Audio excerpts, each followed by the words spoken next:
Hi everyone, I'm Mary Sia, and this is Michelle Sia. and today we are here with Dr. Wright, an assistant teaching professor in mathematics at the University of Southern Mississippi. Dr. Wright, we are so honored to have you here today.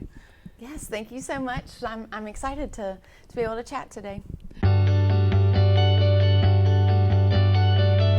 So, could you tell us a little bit about how you got started and what inspired you to go into math and STEM? Yeah, my love for mathematics started a really long time ago. Even in grade school, I had some really great teachers in high school that were just really excited about mathematics, and they were doing a lot of innovative projects and things in the classroom where it just got me excited about learning. I really enjoyed going to math class. It was a challenge. I have always been a problem solver, and so I really found just a lot of satisfaction in seeing a hard problem that I didn't know how to do and working through it and taking the steps and getting to the end and finding an answer. And I just really enjoyed that. In high school, I kind of started realizing that I really enjoyed these problem solving fields, and STEM really offered that. And so as I started looking at universities, I knew I wanted to pursue mathematics, but I really at that point wasn't sure if I wanted to pursue mathematics because I wanted to teach.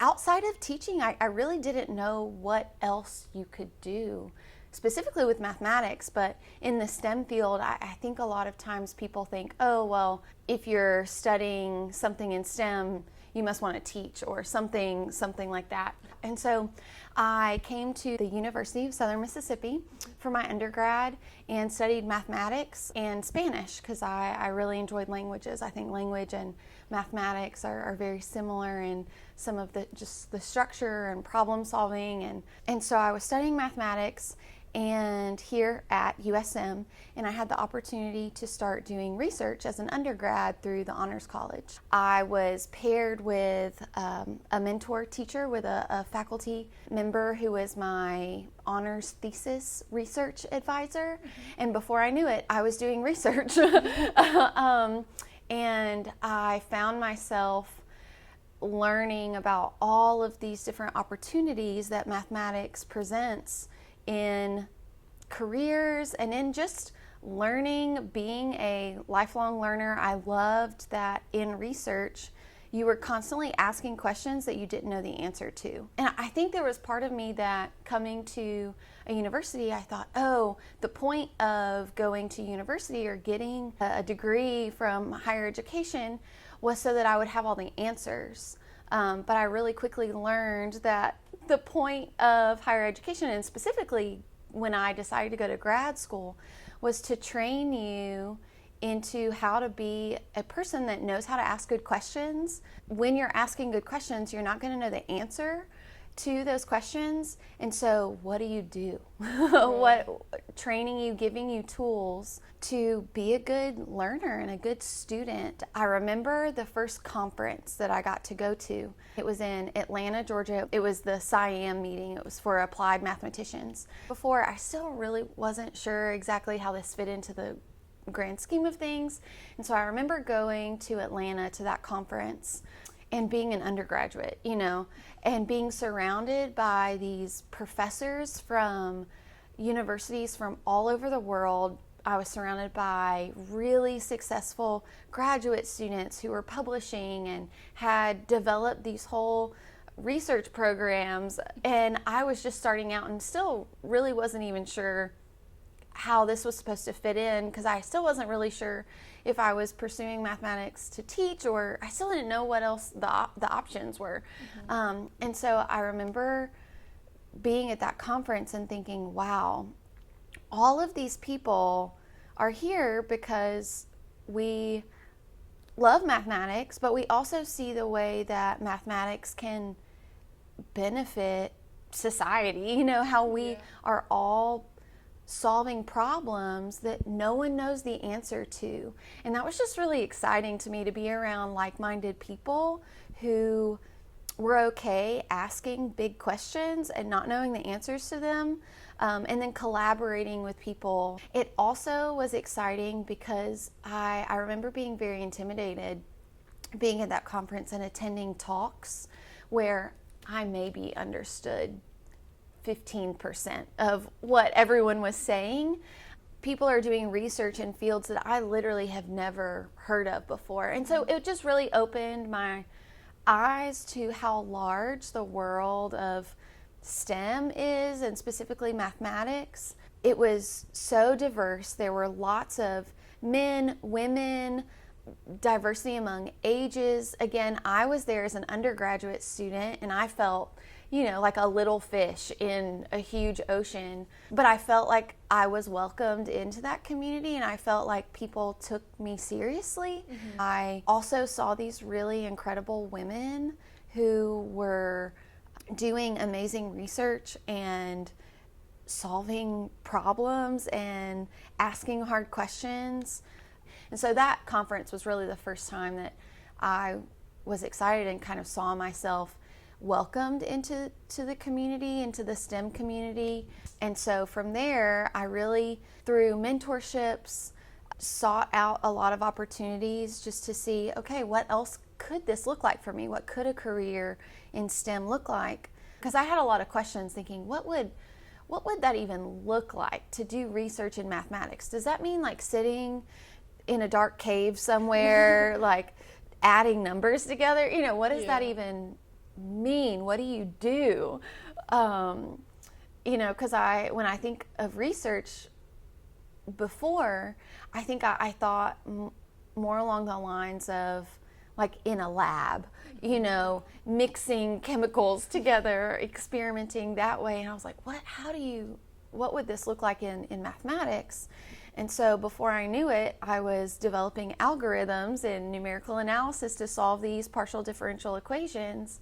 And it hit me one day, I was like, oh, I think I'm doing research. I think this is what that is. And it was just looking at a problem, reading a lot about different strategies that other people have used, taking things that I have learned in class, but also learning how to seek out and read papers by other people. And so in graduate school, after finishing my bachelor's degree, I actually lived in the Philippines for a few years, was doing some work there, and then I came back and knew that I wanted to come to grad school.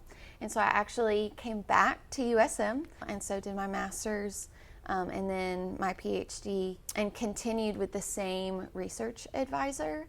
And so we kind of picked up where I left off, which was really exciting to just continue to see where asking that one problem, that one question as an undergraduate led us to another question. Starting that, so in grad school, I had some opportunities to do some internships with some government labs, and so I worked at the Naval Research Laboratory, working with their sediment group and working specifically on some algorithms that they were interested in. And so that was really neat because that was an environment I had never worked in before, where I started to see just all the different opportunities and outside of academia what industry could look like. I think those are kind of the two things that people are deciding. I pursued some fellowships with the Mississippi Space Grant, so the arm of NASA for Mississippi. My PhD research was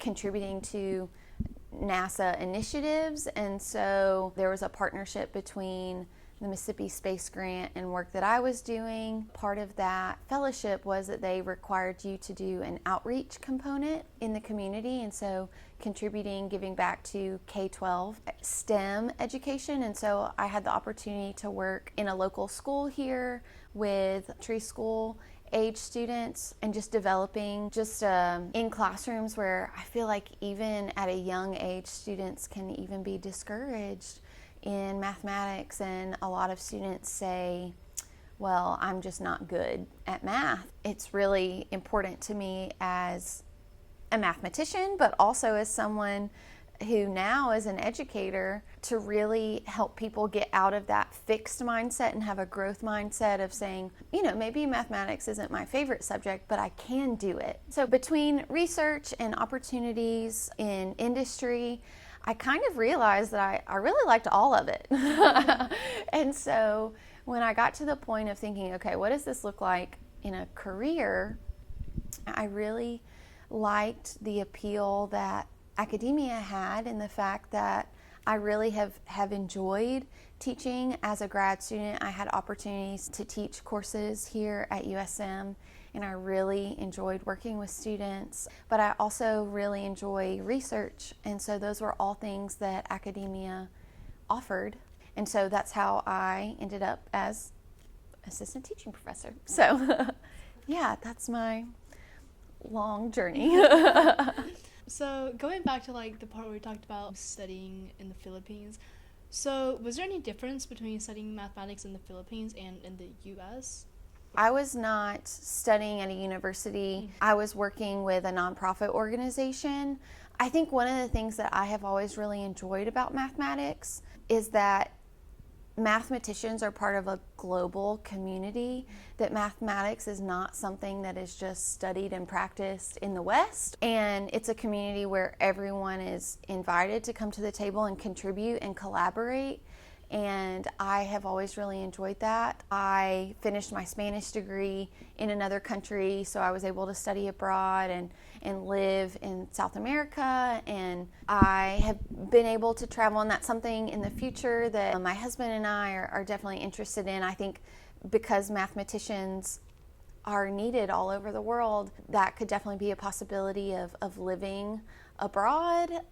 And speaking of mathematics as a language, so it's basically like its own language that everyone uses around the world, right? Yeah. For a long time, thought, mathematics, music, and language, like everyone speaks all over the world, right? Mm-hmm. And so I have found it interesting as I have been able to travel and go to other places, other countries. I think everywhere there are different dialects of specifically music and mathematics, and even I play the piano, and so thinking about music, when I was in Peru is where I studied and finished my Spanish degree. Even some of the chord systems that they use, they call them different things, but we're all talking about the same note. And I think that's true with mathematics. No matter where you go, there's this common foundation of mathematics. And I even find that in mathematics, there are really two different fields of applied and pure mathematics. But there's still this sense of we're all mathematicians. I find across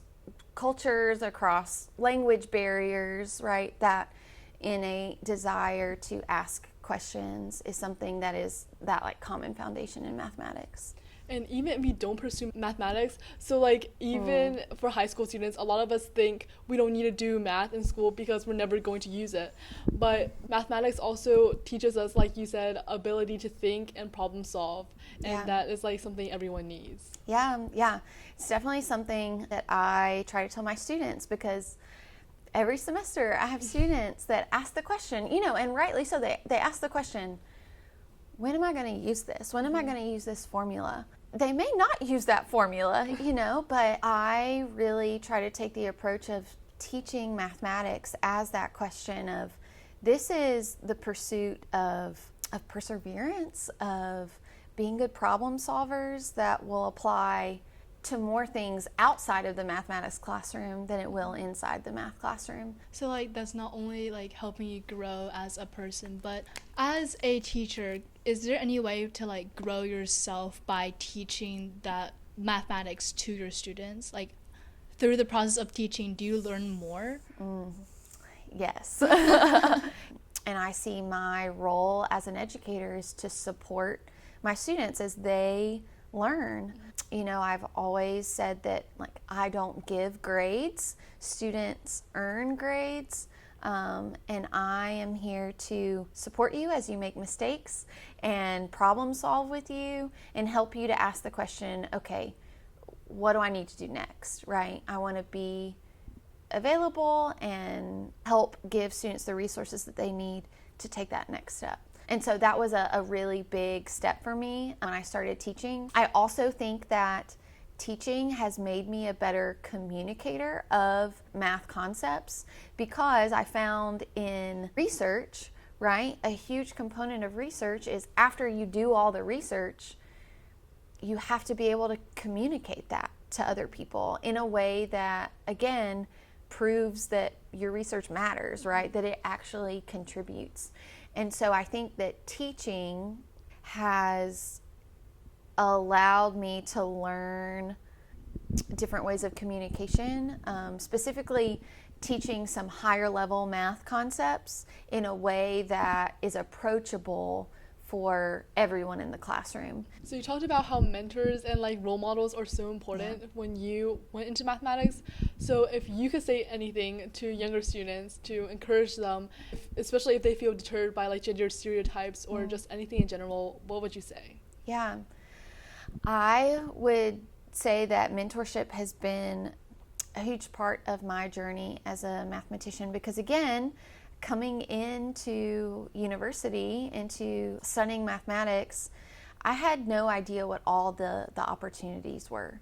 The only way that I started to know about these things was because I had people like my undergraduate research advisor, who then was my PhD research advisor, believe in me and push me to try new things and to go to these big conferences that I was really scared to go to. And I would encourage you to find mentors that just care about students and will support you and help you learn what the process is of research, what that process is. I think it was really encouraging for me to see someone who is very successful in research. The first time where we had a conversation where something didn't work in our research process, and he said, yeah, I don't know. I don't know what to do. I think we need to take a day, and think about it and see what our next step needs to be. But I think hearing people who I knew were successful not have answers, one, it really surprised me, because I thought that if you're, successful in STEM or in research, you know the answer to everything all the time. And it was really encouraging for me to see people practicing their skill, practicing their expertise. So I would look for people who aren't afraid to say, I don't know what's going to happen, or let's try this and we'll see what happens, to start learning how to approach problems that way from mentors was really helpful, and I think took some of the pressure off of thinking, okay, pursuing this does not mean that I have to have all the answers, because that's not what my mentors are communicating to me either. So yeah. Okay, well, Dr. Wright, thank you so much for talking to us today. We have learned so much, not just about mathematics, but about how to grow as a person with mathematics. So thank you for having us, and thank you guys for watching.